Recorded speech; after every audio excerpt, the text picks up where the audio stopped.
Hey, what's up, guys? This is Severen Henderson coming to you again with another episode of Department 3C Presents, a podcast. So today I had the pleasure of speaking with Tom Beers and Michelle Reale. They were two people I worked with back in my East Cleveland days.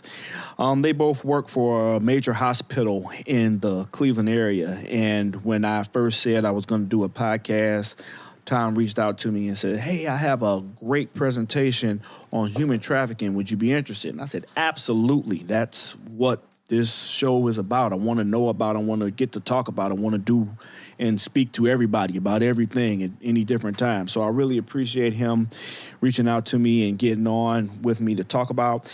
This is actually a part two. Well, it's not part two. It's a scrap and redo. We had another episode and time just kind of didn't work. So I had to record this episode on my own and send it in. So if the sound quality is a little different, that's the reason why. Most of the time I want to try and do all my guests and get all my recording done in the studio, but this time that just didn't work, so we had to do it in a different way, which is fine, which is cool.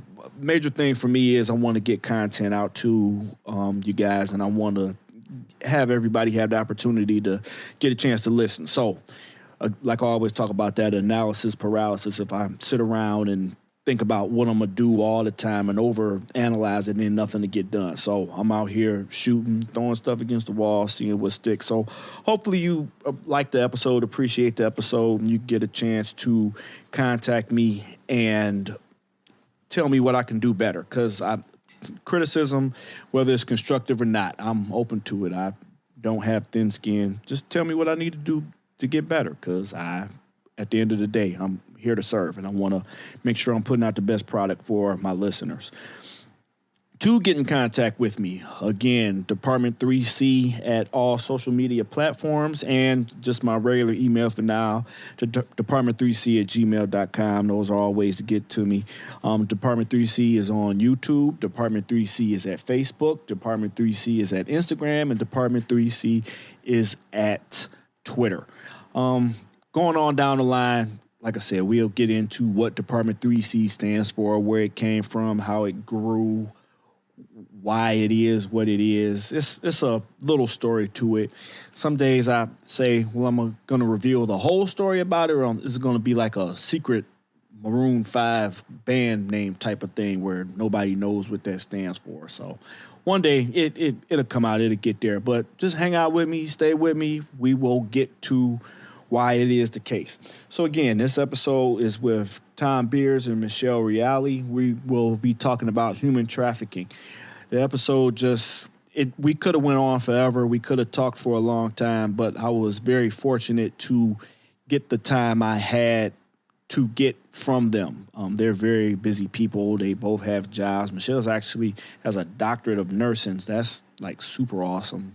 And I know she's been championing and working on that cause even before I left the Cleveland area, when I was working with both of them around there. So they did an excellent job.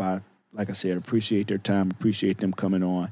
So after this little talk, they will come in with the episode, just tell their experiences, tell us what to look for in some of those human trafficking situations. They give their contact information, just the money situation. It's just a great conversation. I actually want to have them on again to talk about those issues again, because I feel like in our realm of public safety, we don't have those conversations enough. The story I missed telling in the conversation that we had, when I was still am, fighting a fire on the west side of the city, I fell off of back porches and I injured my shoulder in this building, and I was actually carrying a person out of the building. So in injuring myself, I was laid up, I was gone, I wasn't able to work, and I was at home watching TV one day.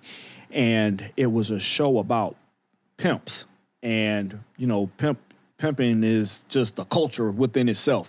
So, it's like, what's the word I'm looking for? It's like not a game, but it's just different. It's like I said, it's a culture within itself. People have pimping rallies and conventions, and they get together. Like if you ever see the Dave Chappelle skit, they do what's called the haters ball, and they kind of make light of the situation. They had Ice-T on the episode. Ice-T's real big into that culture.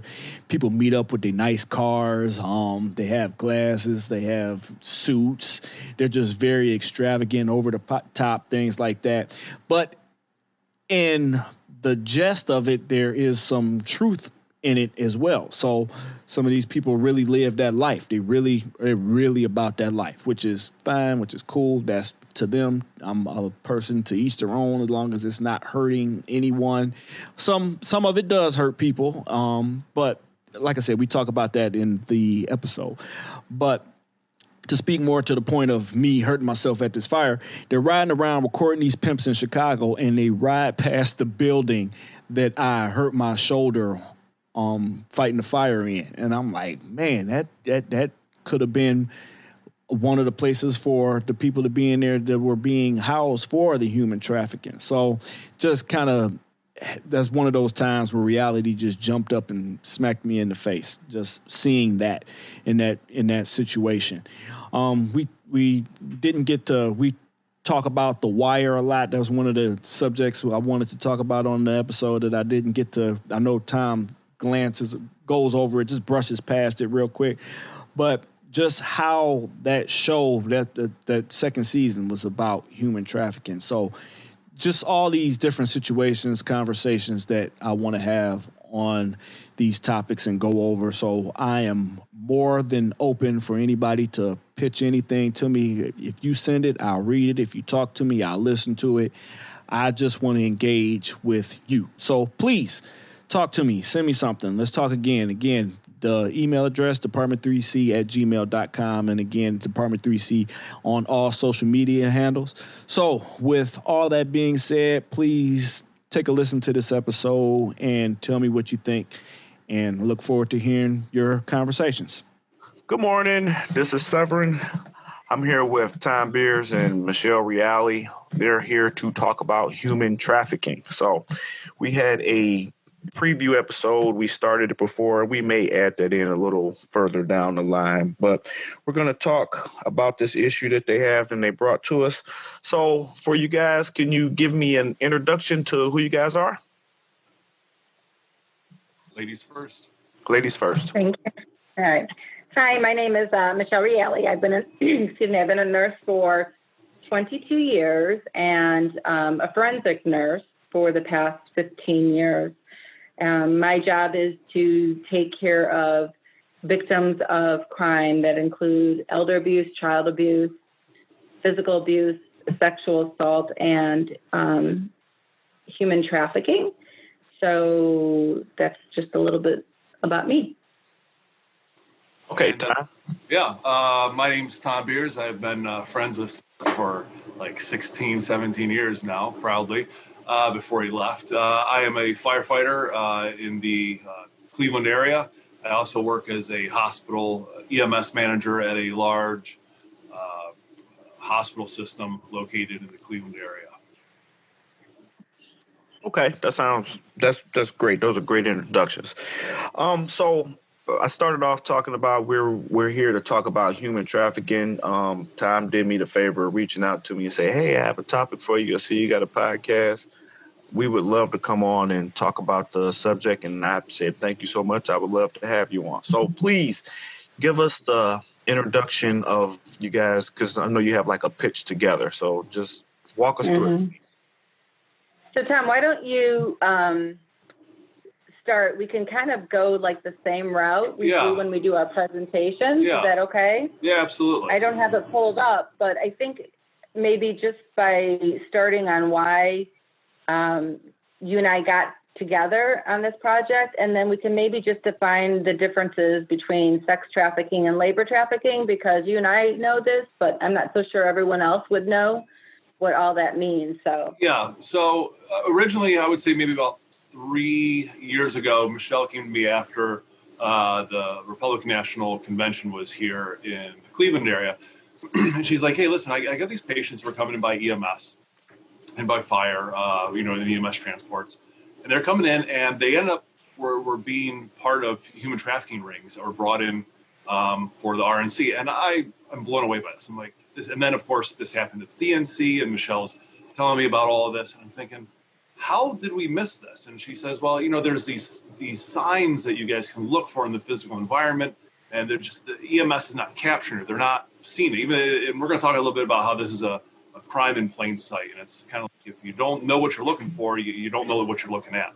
And so at first, I really did not believe that EMS had any role in this fight. And I really didn't understand it, what it all entailed. And as Michelle just sat there and started describing these scenes of these victims, and I thought, well, I've seen that in my career. I mean, I've been in fire and EMS for 20 years. And I've seen that. Oh, I've seen that. Oh my gosh, I've had a call like that. I thought, really, man, maybe we really do have a role in this. And one of my roles at the fire department, I work as an intelligence liaison officer. So I work between the city's public safety division and our federal, state, homeland security partners. So as information, this is all after 9/11. So as information goes, from the top up down to the local municipal level, things that we see at the local municipal level go on the way up. And I thought, well, maybe this stuff, if we're involved in the intelligence gathering for, terrorism and infrastructure, terrorism, hate crimes, and we're seeing this type of stuff, maybe we really do, the whole idea of see something, say something, maybe we can apply that to human trafficking. And so we really started digging at, like, what is EMS's role in human trafficking? So we go to the Google machines and put in, like, EMS human trafficking, and you get these standard sites. Department of Homeland Security's Project Blue campaign, which is their federal training for local law enforcement, local fire and EMS on what to look for. But it was so generic. And it was written by people at the federal level who aren't on the ground level like myself and Michelle in the emergency department, but really for the pre-hospital care, it really wasn't, it didn't apply. It just wasn't realistic. It's kind of like watching Chicago Fire or Chicago PD. It ain't real. It's not The Wire, by the way, which is real. We'll talk about that again too. We started applying it. So just looking back at the career, and then so basically what we did was, like, no one has a training on this, made for fire and EMS, for fire and EMS, by fire and EMS, and, like, let's make it. So Michelle bringing her expertise, Michelle's got a doctorate in nursing. This is one of her parts of her thesis was looking at human trafficking, and she's working on that project at the time. She's well respected. I mean, every cop, fireman, and medic in the greater Cleveland area knows her. She's just been a prolific speaker, prolific advocate for pre-hospital and firefighters and EMS personnel. So bringing her expertise the name of what we're, myself working at the hospital as an educator and bringing hospital resources out to the field, we just created this program, from scratch, and really, again, painted this picture of what I was going through personally, of not seeing, and to be able to identify human trafficking and put that on paper so that when I went down this rabbit hole with Michelle, other people would start to travel down that rabbit hole through us telling this story. And that's really where it started. So the whole idea was, things I learned is that there's two different types of human trafficking. And this comes down to, we go to that the Department of Homeland Security's website, and Michelle and I did a little experiment. We went on the website and you look at, what does human trafficking look like? There's notions of that, white females tied up in basements, and they got bondage on their hands, and we as firemen and EMS, we're going to come in and swoop in and rescue them and that's not what it looks like. And that's why I found out going through my own career. And that's what we found in, on these websites. So we really wanted to change the perspective for firefighters and EMS. That's not just sex trafficking. It's not just white females tied up in basement being traded off by foreign people, around the globe. That the other side of it that nobody really talks about is labor trafficking, which probably accounts for, a good proportion globally of the human trafficking trade. Especially us as Americans, where we're buying, I got my iPhone over here, I have my, my Nike sneakers. Like, where does that come from? Who says that people are getting equal pay for making the products that we as consumers in first world nations are buying? There's a lot of labor trafficking going into those products that we buy here. and then the sex trafficking really paint a picture of what those two things are. So, it is a huge problem. This is modern day slavery. There are owners, people that own people that work for them for free, and whether they're working for them in a store, in a factory, in the term a sweatshop, or they're working for them for free, turning out a product of sexual acts in order for the other person to profit. It's another form of slavery that's, since man has been on this earth, enslaving other people. And this is a modern form of it going on here, right here in this country, right here on this planet, across all economic classes, across all races, and it's all genders, and it's really a huge problem. So there's the sex trafficking and labor trafficking, and it's forcing someone by the use of force, fraud, coercion, trickery, intimidation to perform some type of work or sexual act or labor act with, against their will. And it's estimated that there are about 40 million people globally that are affected by this. It's $150 billion industry. And, we always ask right. So we ask the students, what's the first, what do you think the most, number one would be? And it's, drugs, and then, human trafficking, and it's surpassed illegal firearms sale. And part of the reason why is because it's considered a high reward, low risk crime. And what I mean by that is that traffickers can make a lot of money on this. So if you were to sell drugs, you sell them one time and the consumer would use the drugs, and maybe they come back to you, maybe they don't. But you can sell a human being over and over again. And the average trafficker can make anywhere between $25,000 to $100,000 per person that they sell for either sex or labor trafficking. And it's so a high reward with low risk. In our state of Ohio, if someone is a trafficker is sometimes charged with promoting prostitution, which is 6 to 18 months jail time, and then the trafficked person is charged with prostitution. So we're missing the boat here on what the crime is, and so low risk. So if you're a criminal, 6 to 18 months jail time isn't very much time. There's a supply and demand for this, so there's an economic principle in this, and because the demand is so high, there is people that are going to want to supply people for these kinds of trades, sex or labor trafficking. And so as long as there's a demand, and I think that's a real big topic that you could spend hours on, is what's going on in our society that we think that we are above other people, right? So it's a human rights, social justice issue, and that we think that we are able to trade and sell people still in this day and age.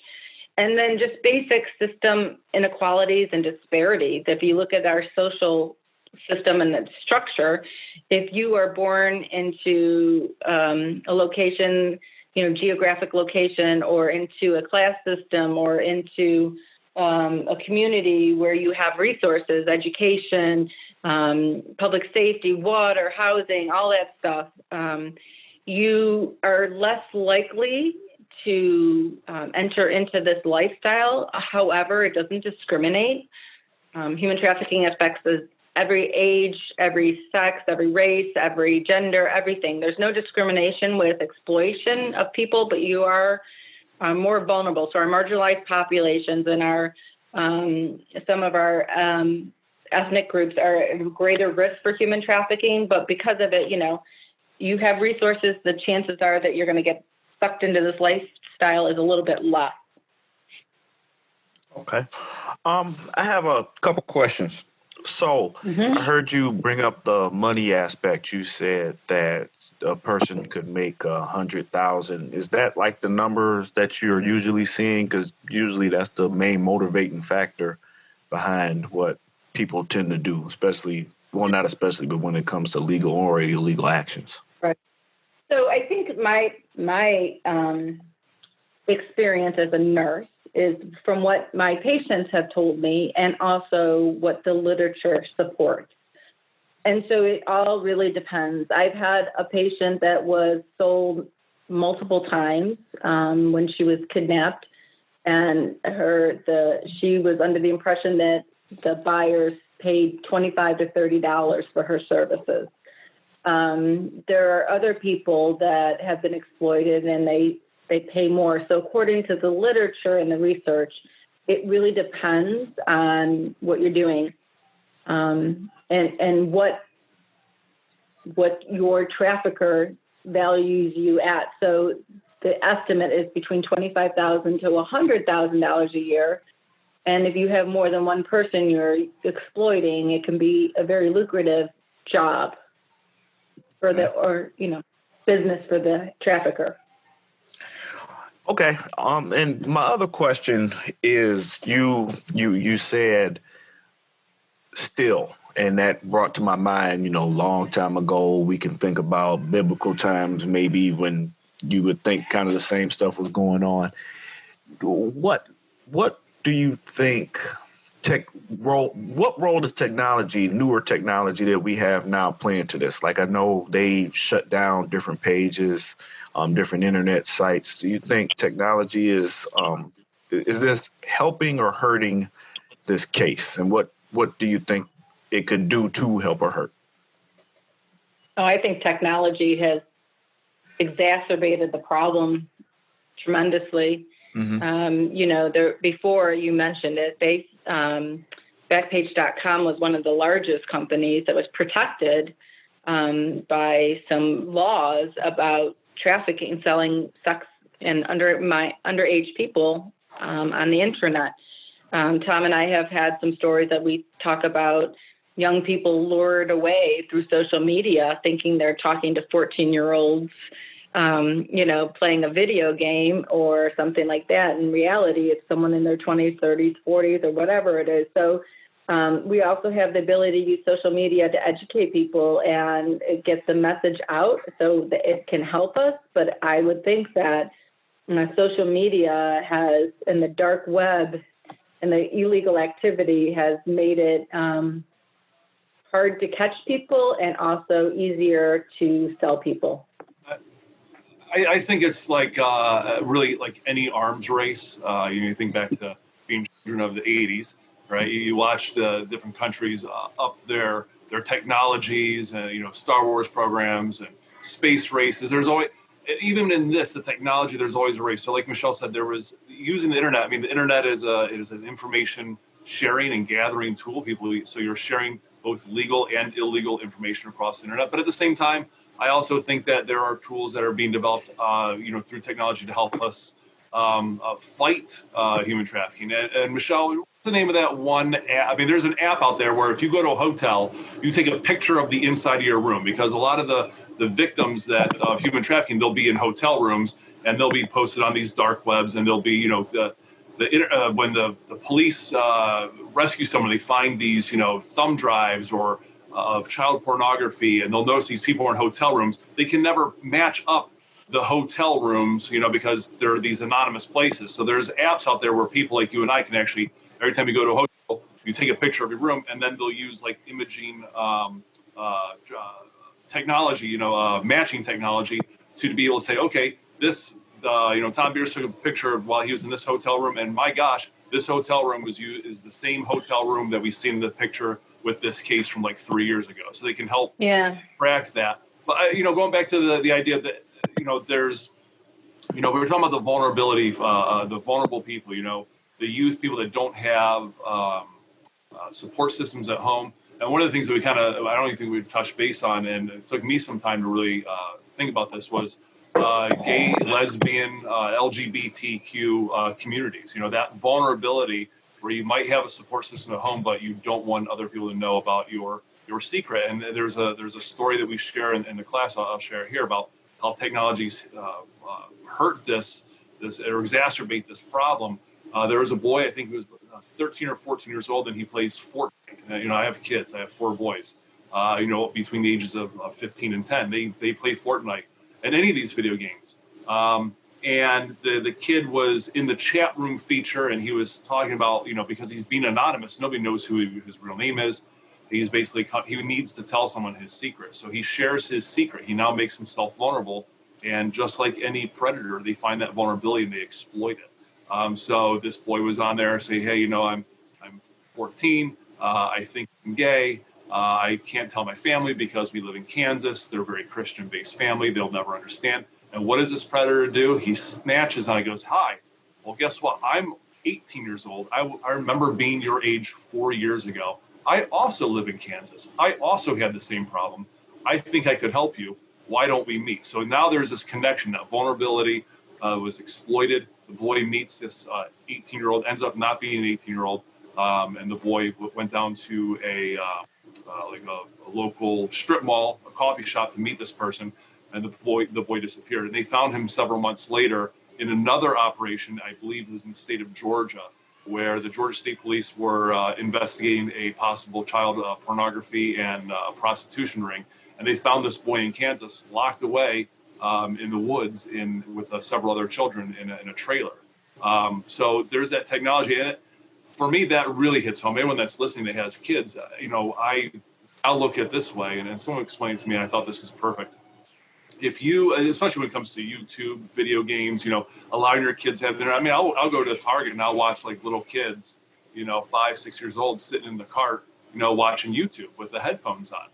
And someone explained to me, like, if there was no internet and you took your child and you lived across the street from a park, and every day you let your kid go to the park and sit on a bench, and every day you noticed a different stranger would come and sit next to your child and would talk to your child for an hour, maybe 2 hours a day, just sit there and talk on the bench, and you don't know what they're saying. Do you think that's right? Would you allow that? Of course, any parent would say, no, I would never let my kid go to the park, sit down on a bench, and let a stranger just chew their ear off for 2 hours. You don't know what they're saying, but that's what parents are doing. They're letting their kids go on that's exactly what the internet is. They go on YouTube, they go on these games, they go on these chat rooms. They don't know who they're talking to. You don't know who they're talking to. And these people are finding these cracks in their persona, maybe in their family structure, in their life, that they exploit or put ideas in their head of what is acceptable or not acceptable.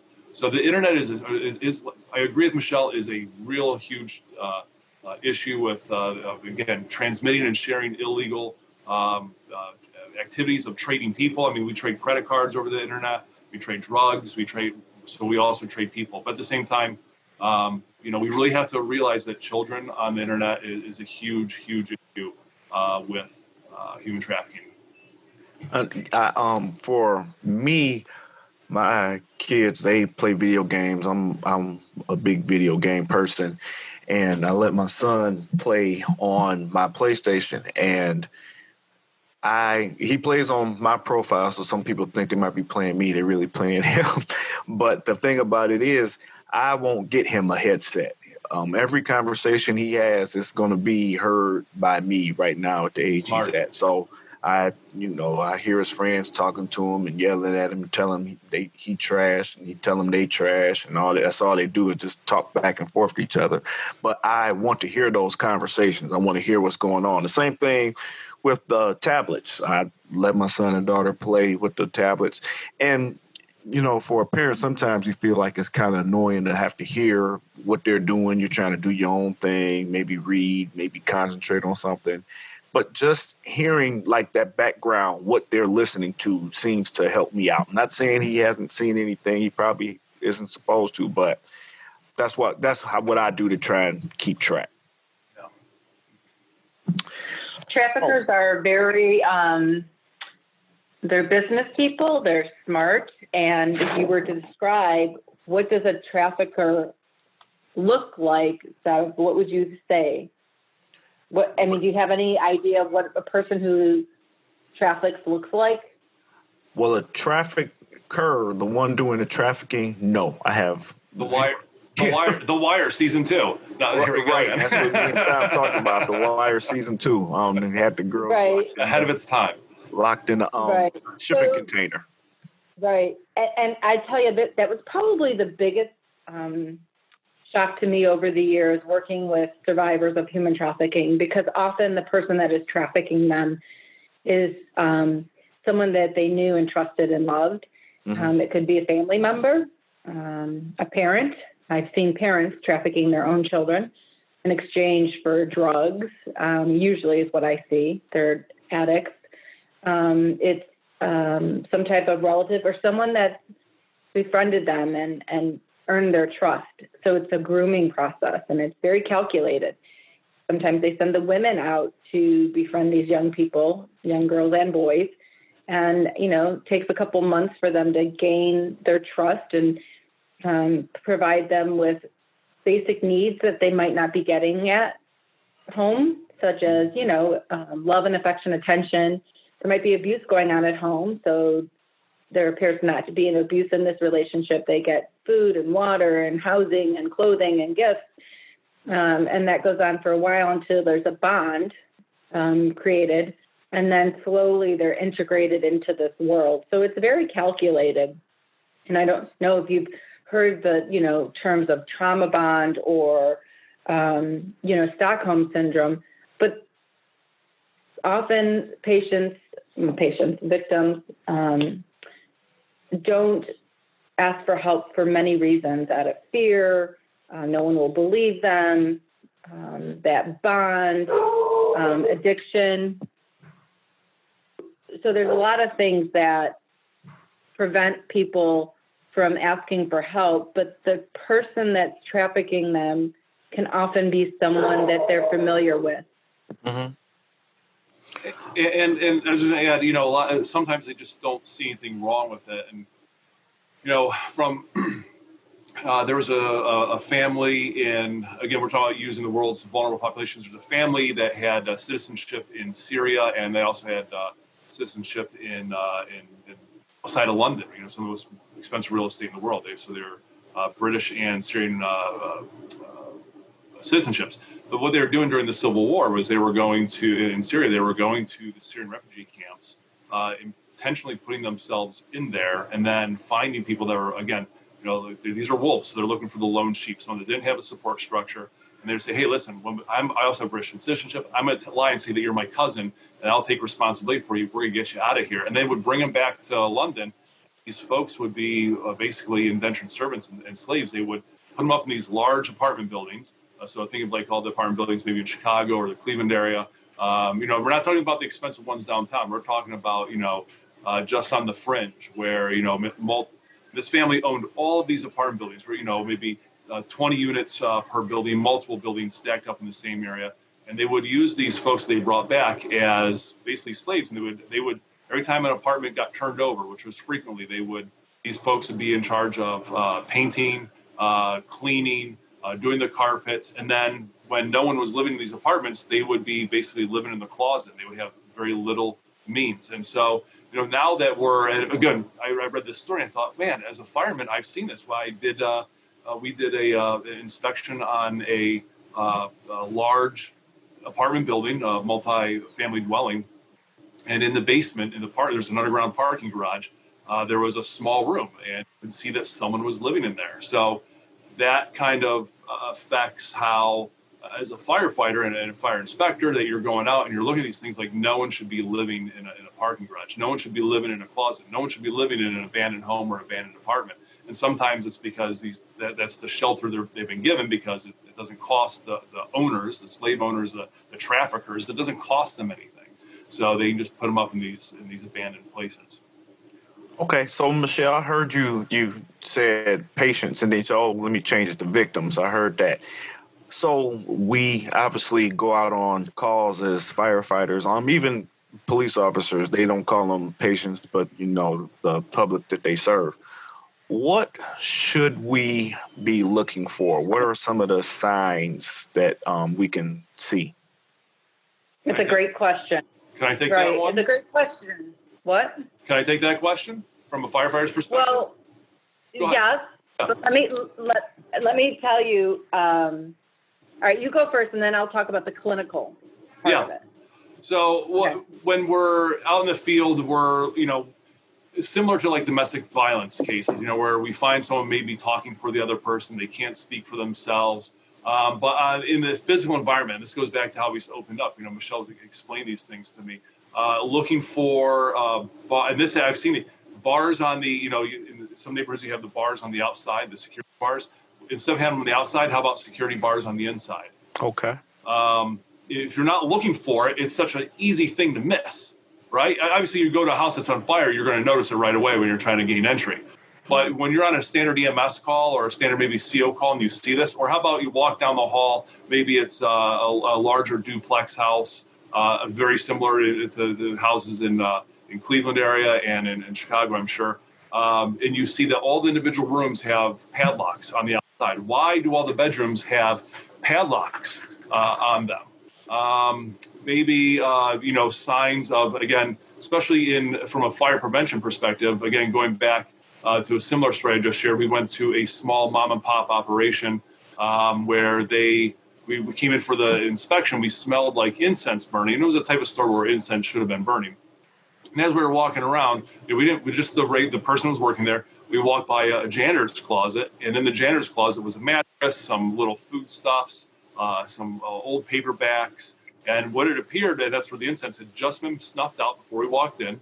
We had our badges and everything on, so the authorities are coming in, and this person must have snuck out the back door, but they were living there. So this person was living there because they were, again, potentially doing some type of labor work for free, and they were living in this commercial property. And of course, that makes sense because if you're the owner and you have a regular family and a business and a house, you're not going to put this person up in your house. You're going to do the cheapest thing possible to keep this person sheltered and fed and watered. And so you're going to put them up in that commercial property. And so that, from a firefighter's perspective and a fire prevention perspective, that makes a huge difference because you roll up at 3 o'clock in the morning on a commercial taxpayer property, you're not going to be thinking someone's living inside that place. It's empty parking lot, it's 3 o'clock, like your tactics are completely different. You're more likely to go to a defensive or a transition attack rather than, going in and doing a primary search for victims in a commercial property at 3 o'clock in the morning. But if you find out that, if you can prevent that tragedy from happening, like in the aftermath, you're doing an overhaul and you find that someone was actually inside that building and you're trying to figure out, like, why were they there? Was it from a fire perspective, fire prevention perspective, your junior company inspections, look for these signs. And I'll mind you, I had seen this after I went through this training, Michelle and I developed this training, and I again, went down the rabbit hole with her. But if I go back through my career, I'm sure I could have found other incidents like this. I just didn't see it. Like I just kind of glossed, there's a mattress on the floor in the closet of this commercial property. And you ask, like, why do people do that? Well, especially mom and pop businesses and smaller local businesses, if they have to compete in an e-commerce society, they have to compete against Amazon and Walmart and Target and these big stores in the internet e-commerce. So that margin of profit for them is so small that if they can get some free labor to come work for them, so they don't have to pay someone to sit in their store for, and actually pay that person, they're going to their profit margin is a little bit larger for them. So that's something to really consider. Hey, Michelle, the clinical aspect, please. So, I think that the medical concerns, that if you see a patient what we see is they come in for everything, right? But high reoccurrence exposures or testing or treatment for sexually transmitted infections. Okay. Saying they have medical or multiple sex partners, if they were to talk about that. Drug and alcohol abuse. We think that people are addicted to alcohol or drugs because of, whatever reason, but not thinking that perhaps they're being controlled by drugs, particularly by their trafficker. So people that come in with physical assault or trauma, the injury doesn't match the story. Behaviors that you might see either in the ER or a medical office or even in the field, I think Tom mentioned someone speaking for them, someone who doesn't have documentation or ID, someone who might not know where they are or what day it is, someone who is hypervigilant and anxious, have a depressed mood or a flat affect, avoid eye contact. So those are just some subtle signs. Again, none of this is one and done kind of deal. It just maybe will help you understand that there's more questions to ask. And the one case that made me go to Tom and talk to him about it was an asthmatic. And EMS brought her in and they just said, hey, we got this asthmatic. It was really weird in the house. So these 3 girls were all living in the same room and there was only one bed. And as soon as they said that, I was like, really? Tell me more. And they kind of described the rooms in the house, and the girls were young and they said they were sisters and they obviously weren't sisters. And, the one girl is an asthmatic. And if you think about it, that's your lifeline, your lungs to breathe. And if you're had asthma since you were a kid, the routine, you have to have your inhalers, what it's like not to get enough oxygen and to feel like you're suffocating. And here's a 19-year-old that hasn't, she only goes to the ER for rescue inhalers. Why isn't she getting the medical care she needs? So people that are going to the hospital when it's for crisis and rather don't have the ability to follow up on maintenance things. So if it was a diabetic who doesn't have insulin, or, a heart failure patient that doesn't have their Lasix or whatever it is, someone that's always going to the hospital for primary care can be one thing, or it could be a sign that they don't have access to health care for whatever reason, right? So tattoos sometimes can be a red flag as well.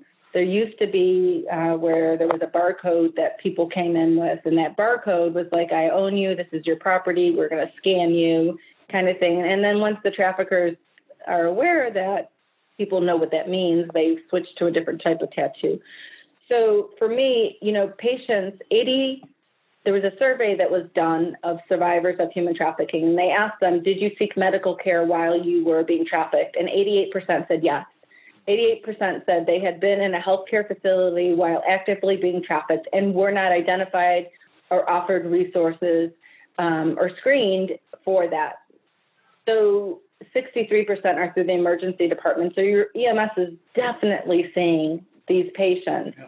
And so these subtle signs, several of them together, should be red flags that something's going on, and you're giving a handoff to that nurse what you think, like this guy was talking to her, he wouldn't leave her alone, we told him he couldn't come with us, but he's following her here, or she said she doesn't speak English, but she does, or whatever that is. Giving a good handoff to nursing or the receiving person is really important, and hopefully they've had some training or concern. Even you can say, I'm concerned that this patient might be a victim of trafficking. And then they would be like, oh, okay, we'll look into it. And hopefully they have a forensic nursing program. I don't know where in Chicago you guys take your patients, but if you suspect human trafficking, you should definitely be taking them to a facility that has access to a forensic nurse who can come in and do some screening and develop a rapport with that patient to see if they would disclose. And maybe for people listening from across the country, depending on your state, you probably already have a legal responsibility or legal obligation to report anything that you suspect, just like we do with child abuse and elder abuse.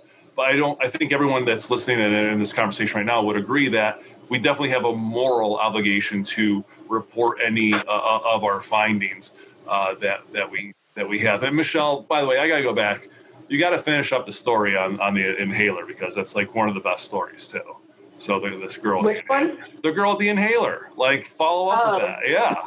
So just to illustrate that not everybody gets this concept. Right. So basically, EMS brings in this girl and she's asthma exacerbation. We gave her 3 dual nuts, and her and her sisters all live in the same room, and it was weird. And I don't know, there was 100 degrees and there was no air conditioning, and they were all in their pajamas, and just a bunch of red flags. And so I have access to her medical chart, and I can see that she's had early encounters with the juvenile court at 13, 14 years of age. She's been, she told me that I asked her about why she doesn't have inhalers. She doesn't have health insurance. Does she have a job? She's currently not working because she had complications from an unplanned pregnancy. So she had terminated a pregnancy and she was having complications with that. So no medical insurance, no job, no a recent abortion, early encounters with the juvenile court. And I said to her, how do you pay your bills? And she says, my boyfriend pays for things, which is, again, another red flag that a 19-year-old has a boyfriend who pays for everything, right? And so I was asking a question. She goes, I know what you think, and it's not that. And I said, well, do you have to do anything, to repay him for paying your rent or paying your phone? And she's like, it's not what you think. And she got teary-eyed, and she turned her head from me. And I said, I can help you. And she said, what are you going to do? Put me in a shelter? So, I didn't have to say, are you being trafficked? I said, are you safe? Do you have to do anything that you don't want to do in order to repay this debt? And she knew exactly what I was talking about. And she wasn't ready to disclose. It's that cycle of domestic violence. If you think about it, it's the same thing. She's getting her needs met. Someone's paying for her to live. Someone's, she had her nails done. She had her hair done. So maybe this isn't the worst thing that's happening to her right now because she's surviving and she's doing this. And so there's another whole podcast we could do, Seb, really on what is human trafficking, what is prostitution, and what is the sex industry, sex workers, right? And sometimes people think that every prostitute out there is doing this because they want to. And there's survival sex, right? So this can get very gray. There's not black and white with this. So in the end, I just said to this young lady, just keep coming back. We'll take care of you. I want to help you. And, we ended up discharging her, and there was no disclosure, but I charted what I saw. I charted what I felt and thought. And hopefully someone will keep screening her when she comes back. What did the doctor say, Michelle? Oh, yeah. Sorry. I keep forgetting this stuff. So when the doctor came out, she's like, are you thinking what I'm thinking? And I said, yeah, I think she's being trafficked. And she's like, what? I was thinking she had bronchitis. What the heck are you talking about, trafficking? So, yeah. I mean, it just shows you that people don't always think the way my brain has been trained to think now, because I'm completely invested and committed to this cause. So I think about it. And when EMS gives me strange information, I try and think of how would I screen or help this patient differently. And not all nurses have had my training, and that's why we do these kinds of trainings and education and try and reach as many people as possible and get people to understand what the red flags are, and how to screen people. And EMS brings a lot of these folks in, talk about the traffickers look at these victims as property. And so I'm going to relay it in another way. If your car breaks down and you can't drive anymore, it's got a problem, how do you get it to the place where it's going to get fixed? You call a tow truck, right? You call a tow truck, the tow truck takes it to the place it gets fixed. So for traffickers, especially if they're managing multiple people, like Michelle alluded, like if you make $25,000 to $100,000 per person, whether it be in labor trafficking or in sex trafficking, you're not going to take the time away from your business. You have other product you have to worry about. You're going to call the free tow truck that comes and picks up your broken car, quote unquote, which is EMS. They come up and it's quote unquote free, and they pick up this your property and they take it to the doctor at the emergency department, which is pretty much in and out. You can pay cash. You don't even really give your own name because the laws are written that they can't turn you away. And your quote unquote product gets fixed by the quote unquote mechanic, and it was a free tow truck. And so they call EMS. And why do they call EMS? Because they don't think that EMS and firefighters have the same level of training and sophistication to be able to recognize these things as police officers. But as we tell everyone all the time, EMS and firefighting is the largest intelligence gathering apparatus in the United States. We have warrantless entry. We go into people's homes all the time, and we use this to our advantage all the time, right? We get drug victims and gang shootings in the back of our mess, and we try to get some information from them. They don't want to give it to us. And what do we say as firemen? We always got the line, I'm not the police. Right, I'm not the police. You can tell me whatever. Because everybody loves a fireman, right? My cat's stuck in the tree. They don't call cops. They call the firemen. Everybody loves a fireman. And sorry to the cops out there. This is true. So we use that to our advantage. People disclose things to us. So, and so again, especially with that idea of domestic violence and getting people to be able to disclose and someone speaking for them, we have this great tool that we bring with us. It's called the box, right? The squad box. Yeah. That's a moment of isolation. And I say this in our class all the time. Even if people don't disclose to us, if we can line up the pitch just perfect for these folks, and get the idea. Like once we get them isolated, say, listen, I don't know what's going on. I think something's going on. I'm a fireman. If you want to tell me, don't tell me. But when we get to the hospital, there might be someone there. Like I'm thinking, either you can talk to someone there. There's people trained at the hospital who can help you out in this situation. You may not want to disclose to me. And guess what? They're probably not going to, because you're just some stranger. They're only having for 5 or 10 minutes. But what you're doing, I would relay this to the concept of I was a former field artillery officer.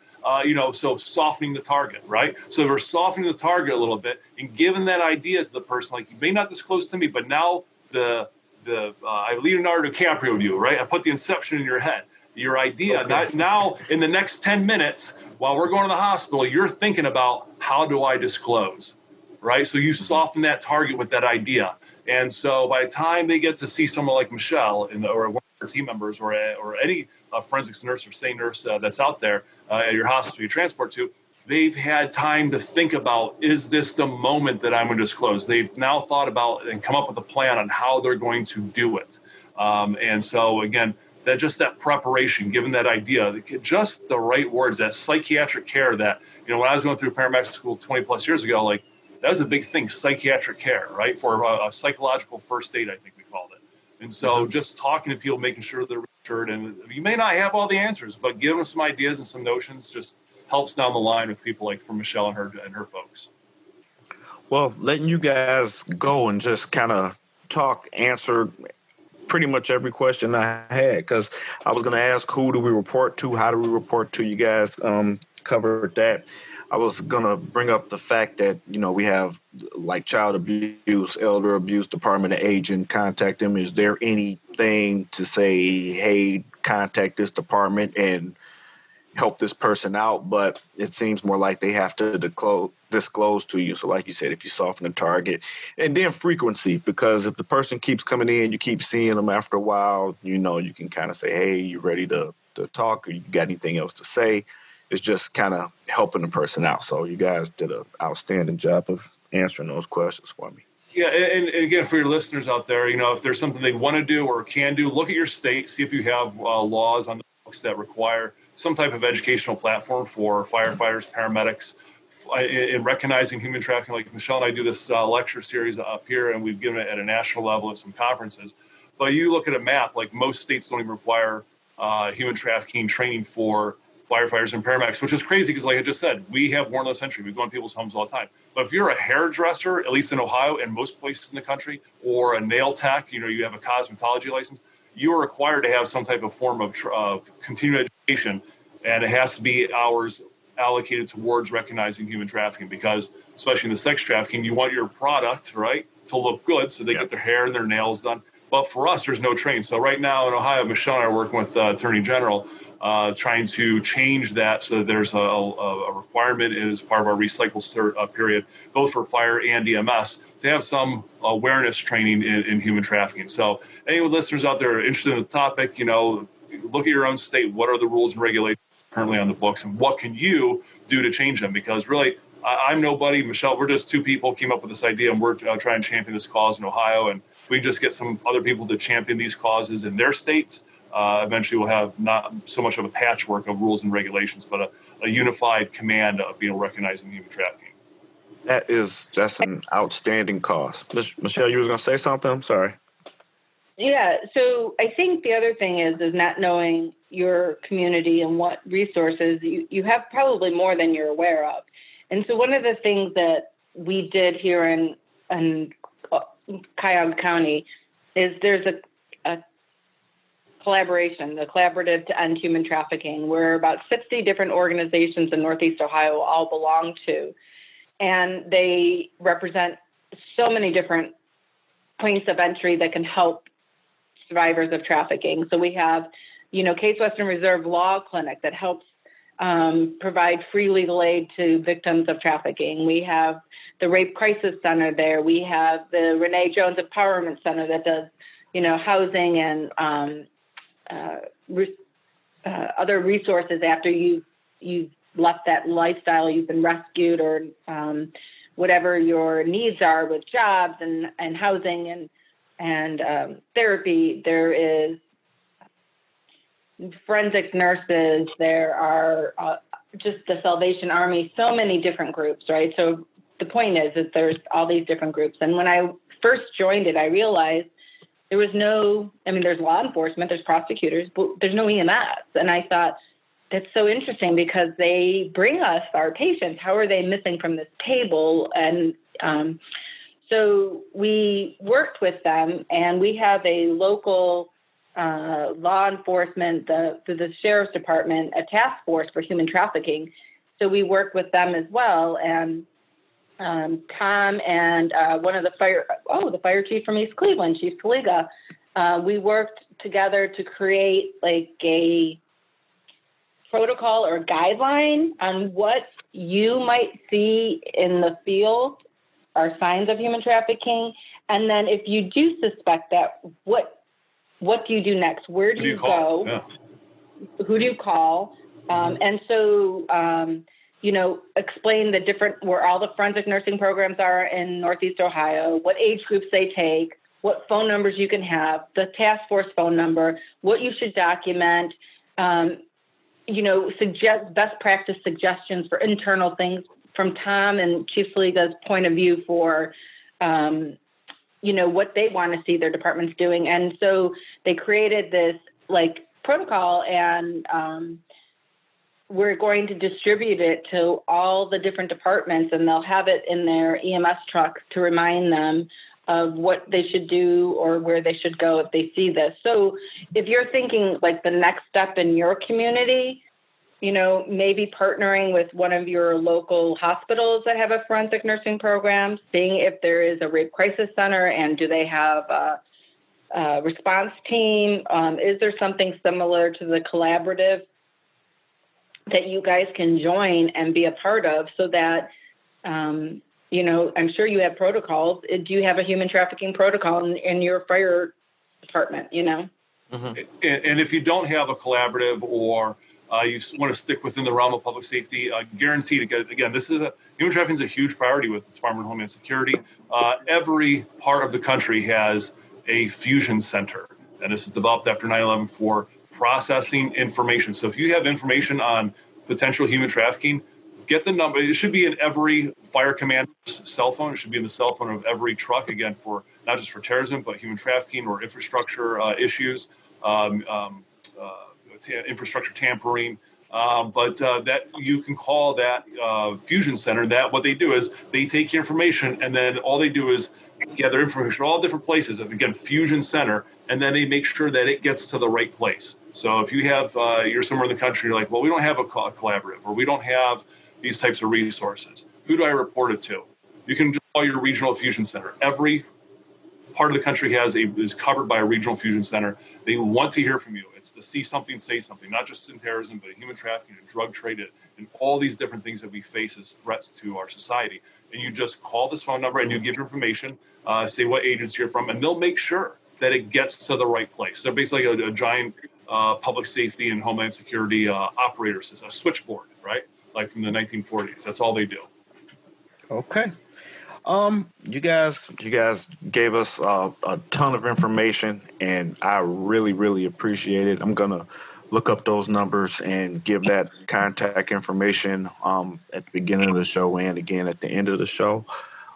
For you two, do you have anywhere you would like anybody to contact you on this subject or any subject relevant to this topic? Absolutely. You guys, Tom, we could share our PowerPoint, right?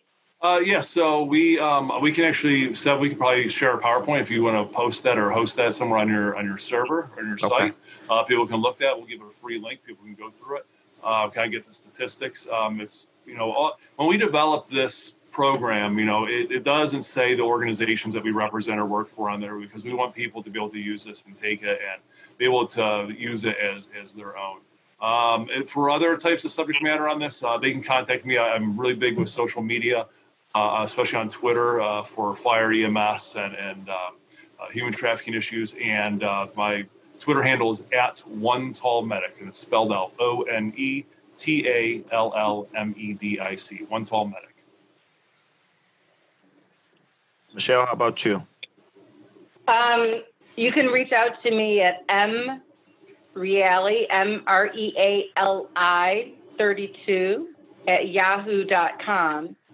And, if anyone has questions about forensic nursing or, the medical side, the clinical side of it, I'd be happy to set up phone calls or share my knowledge with people. And I got a lot of, people contact me over social media a lot, what's going through these courses or in person. Guys and gals from the field, they'll always bounce ideas off me like, well, I had this, you guys gave this talk, or I heard you give a talk, or I heard a recording of the talk, or, and I had this case or that case, and like throw ideas and things like, what do you think? What do you think? And we'll be happy to take those types of calls and discuss it. Because like I said, going through my own career, like I had cases, and now I look back in retrospect, I'm like, oh yeah, that was human trafficking. Right.